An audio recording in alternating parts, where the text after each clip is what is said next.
These two smoke detectors look identical. Even if you examine them both very carefully, you wouldn't find any visual differences between them. So why might this one be worth getting over this one?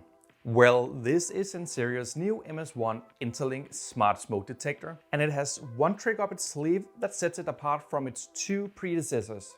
Because two or more of these Interlink models, they can talk to each other.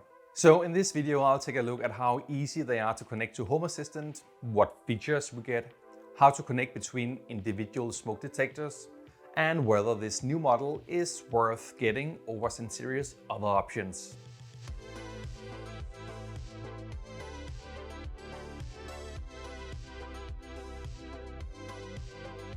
But first, let's start with the disclaimer. Sensereos did send me both of the MS1 Interlinks that I used in this review, but they haven't seen the script or the video in advance, and I'll be completely honest with my thoughts throughout the video. And with that out of the way, let's start by taking a look at the smart smoke detector and the hardware that you get.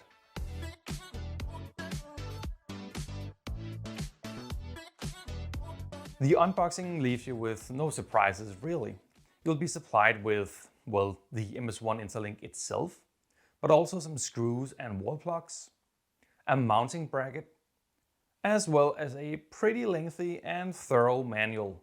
I've already mentioned that the new MS1 Interlink looks exactly like the old MS1 model, and this similarity is more than just cosmetic, because the Matter module still uses the same CR123A battery, which is a highly uncommon battery type in devices. And to be frank, I would rather have it use something like AA batteries, because I just don't get the reason behind choosing battery types like these in situations like these. At least you'll only have to replace it every other year, which isn't too bad. And in case battery is powering the smoke detector and it isn't user replaceable, it will apparently last around 10 years, but once those are up, you gotta buy a new smoke detector. You should replace your smoke detectors periodically anyways, but there's just something about non-user replaceable batteries that rubs me the wrong way. Maybe it's because I'm too European. To be clear, every smoke detector, both smart and non-smart, has a lifetime of around 10 years. I'm just worried about the battery dying before the rest of the smoke detector does,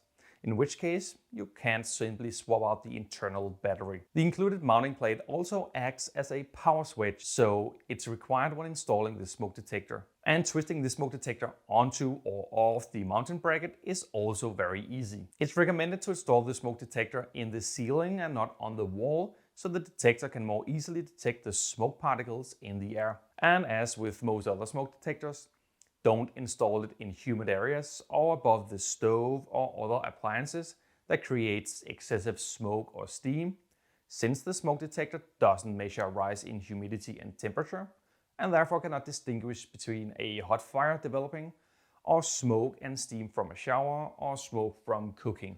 But that's really about it when it comes to the hardware. Next, we're going to connect it to Home Assistant and go over the features that you get through Matter.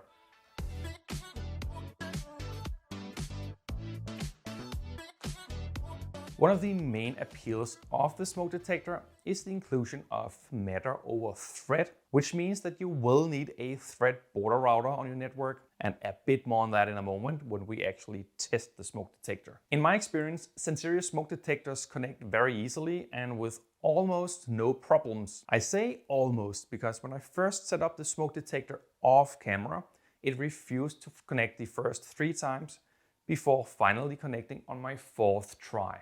I don't know what that was about, but I haven't experienced this problem with any other Matter devices from other manufacturers. But the setup experience is otherwise very easy and just like any other Matter device on the market.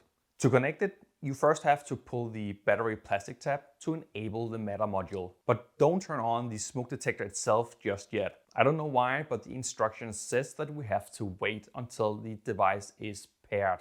But after you pull the plastic tab, then you have to open up your smart home app, navigate to the Add Device page or whatever it says in your app, and scan the Matter code, which they did print on the smoke detector and not just in the manual. That's very appreciated, Sensereos. And even when I was connecting the second smoke detector on camera, Home Assistant kept showing that it was trying to establish a connection for several minutes which made me think that the smoke detector had to be reset so I could try again, just like with the first smoke detector that I tried to connect. But as soon as I exited the setup screen, the device was connected. Again, something that I haven't experienced with any other Meta device, no matter if I try to connect them to Home Assistant or SmartThings or whatnot. When the connection has been successfully made, you can turn on the smoke detector either by manually switching it to the on position or by mounting it on its mounting bracket. And you're now ready to test the interlink functions between 2 or more MS1 Interlink smoke detectors. If you have connected all of your smoke detectors to the same thread network, they should automatically be paired. So if one smoke detector goes off, all of them will. You can test if they are synced by doing a manual self-test in the Home Assistant app. Running a self-test will make the connected smoke detectors beep and test if everything is functioning. Doing a self-test by pressing the test button on the smoke detector will also initiate a self-test on all of the connected detectors. There is a bit of a delay between one alarm activating and the other alarms going off. Usually it's a few seconds, which isn't too bad since these are both end devices running off of battery. I'm gonna emphasize that they have to be on the same thread network since they don't communicate directly, but through thread. In practice, that means that your thread border router can be disconnected, and as long as you have a thread router, typically any thread device connected to mains power, traffic will be routed through that. I tested this using an OnWiz thread smart plug, and when I disconnected my thread border router, a Google Nest Hub, both alarms still went off when I tested them. Back in the Home Assistant app, other than initiating the self-test, the battery is also exposed to Home Assistant, as well as the smoke slate, which can be used to activate your lights or activate other automations within Home Assistant when smoke is detected. Here it's also worth noting that if one alarm detects smoke, both will go off, but only the alarm detecting the smoke will show as smoke detected in Home Assistant. And this is actually pretty neat since you can easily create automations based on what room the smoke is detected in. And well, there really isn't much else to the hardware and to the Home Assistant features. The smoke detector does what it's advertised to do, and it does it really well. If you have any other questions about the functionality or the setup process, feel free to leave a comment.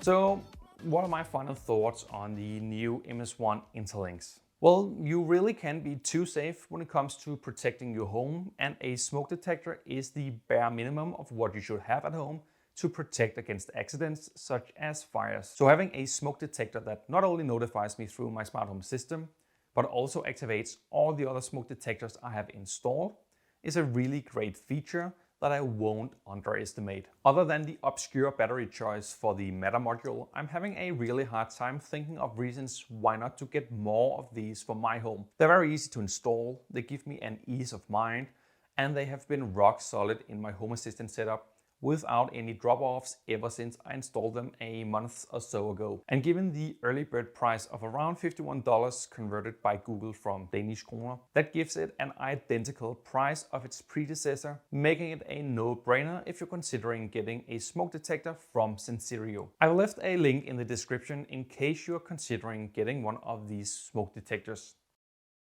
But that's really it for now. As always, if you have any questions, don't hesitate to ask in the comments. And if you have any recommendations on how to make your home safer using smart home devices, please also share your experience with us all. I would love to learn and get inspiration from all of you. But thank you for watching this kind of short video. I'll see you in the next one.